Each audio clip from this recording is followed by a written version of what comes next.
Hi, it's Jen. Sorry it's been a little while since I've put out a video. I've been spending a lot of time and energy thinking about whether or not I wanted to join my first game jam, and then kind of trying to conceptualize a way of accomplishing that goal. So I decided to go ahead and make a video, hopefully a series of videos documenting my experience with this game jam. This is my first game jam. For those who might be considering or have a desire to join a game jam and are just kind of wondering, how am I going to do that, or what's it like?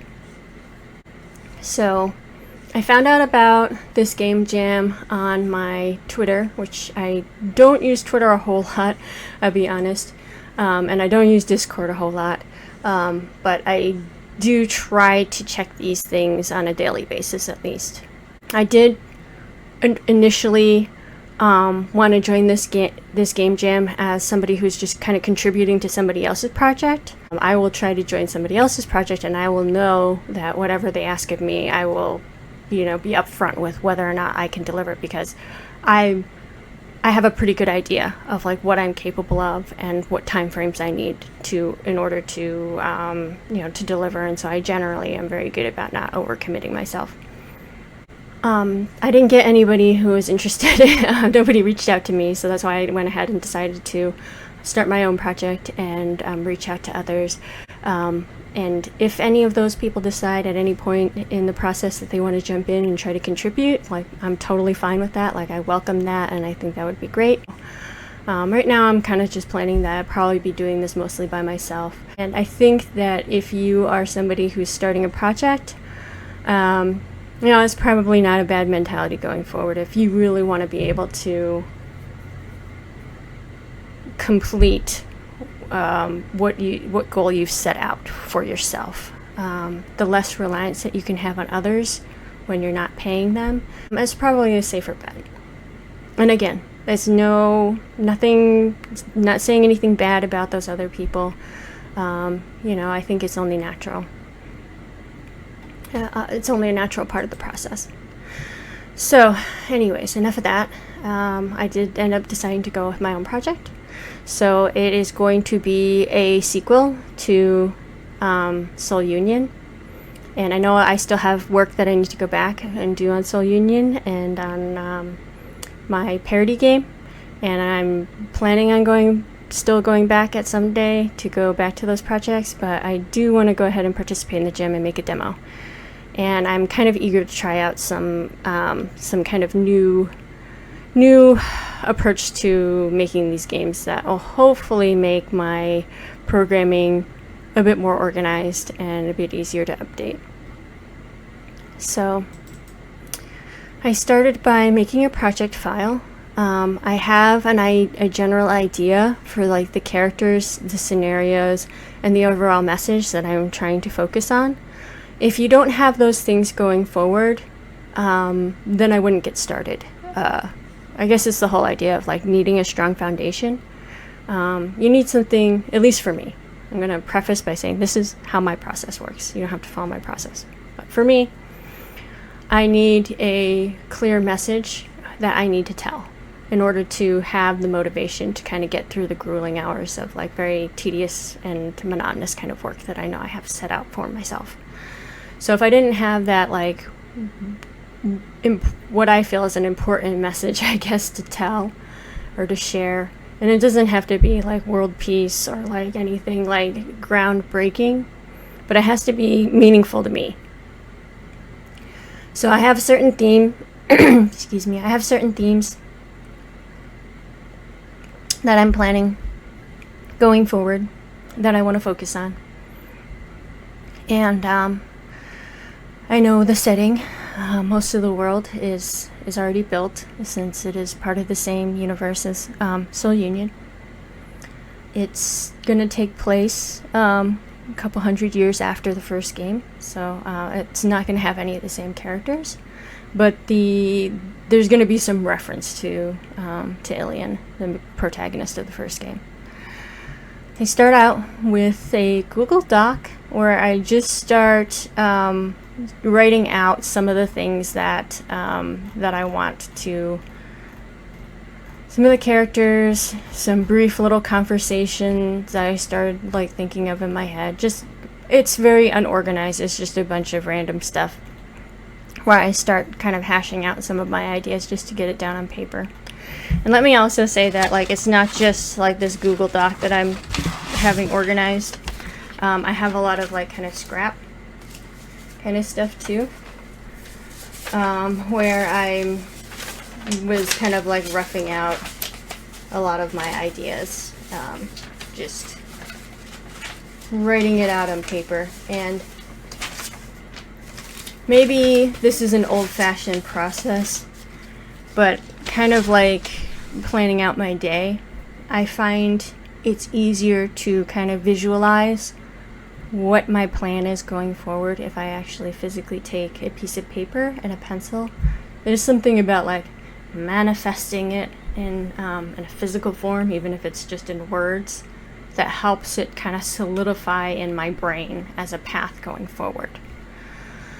So I have a bunch of just like random ideas here. I've even just got links to different tutorials that I felt were helpful towards what I wanted to accomplish, and just random like documentation from like the Renpai cookbook of like things that I thought might be useful, and then just like some random like little exercises in code thinking about how I would solve certain problems should they come up, or just thinking about how I'm going to design some of the functions in the game.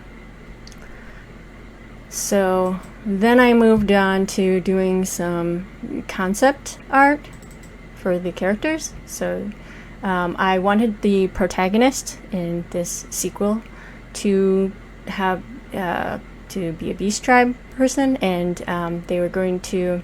I'm going to give the player the option to choose whether or not they want a male protagonist or a female protagonist. The personality and their story is very, very similar, but there might be a little bit of like unique dialogue to each choice, and they do have different names. For the Otome Jam, since that is the theme, I'm going to focus on just having the female protagonist as an option in the demo, and the male choice for the vassal. Okay, so with the character design, I started just making a Photoshop file of how I wanted my general like layout to look, and thinking about kind of where the buttons were going to be to interact or to trigger different kind of options for the player. Besides that kind of screen, I was also thinking about like how I would want the screen to change for just like the story scenes. So that was a separate layout. And then I was thinking about how I wanted the map to work. So I have those just... This is not like the, I guess the GUI design as far as like how I want... I don't know, I'm going to go with this like kind of greenish gray colors. I just was picking any color and just kind of going with it and just like blocking out like how the screens would work for the player. I have some inspiration here of just like different ideas that I wanted to like think about as I just maybe think about like how I want to have the GUI look.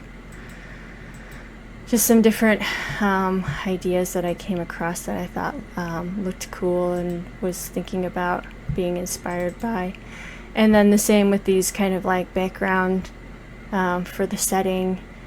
There's this particular location that has like this these trees that are overrunning like this old like temple that I just thought was super cool. So I have a lot of different pictures of that for kind of inspiration for the first floor of the very first I guess dungeon, for lack of a better word, to describe it, that the demo is going to take place in.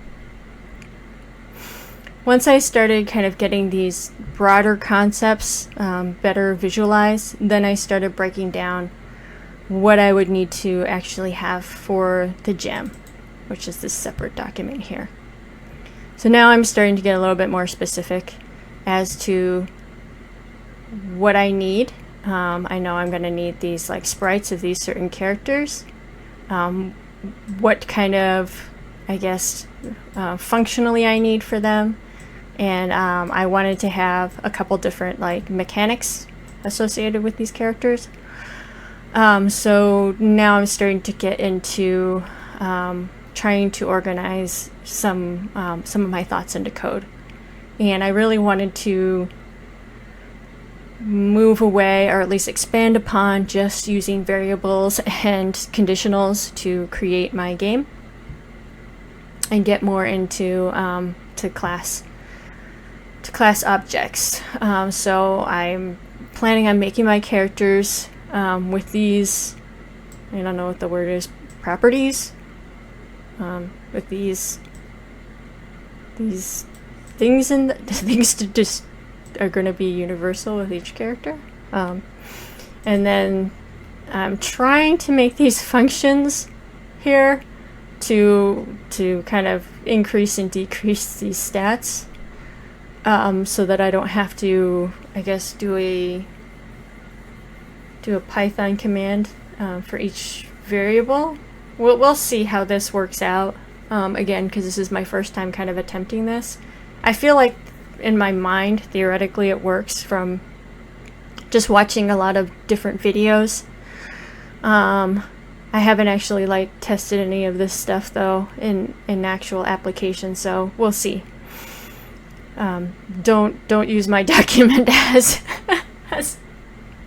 anything that you should like cut and paste any of this code, because I don't know that any of it's gonna really work.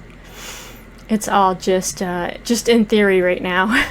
And so then I have my backgrounds. I'm thinking about how I'm going to have like a base background, and then I'm going to have these overlaying screens of like unique artwork to the setting, because again it kind of takes place in a dungeon, and I wanted to make this game a little bit more like from my inspirations, which I keep talking about, like Shadowgate, because I can't think of a better example of those kind of text adventure games that I was deeply inspired by. I want to have that level of kind of player input, as opposed to having a visual novel that is just given like menu choices. I want to have that sense of like kind of clicking what room you're going to move to, and clicking on objects in your inventory, and clicking on objects in the background to unlock things, to give the player a little bit more sense of agency, other than just like having very set choice branches. I feel like that will I feel like that will give the player a little bit more sense of controlling the flow of things.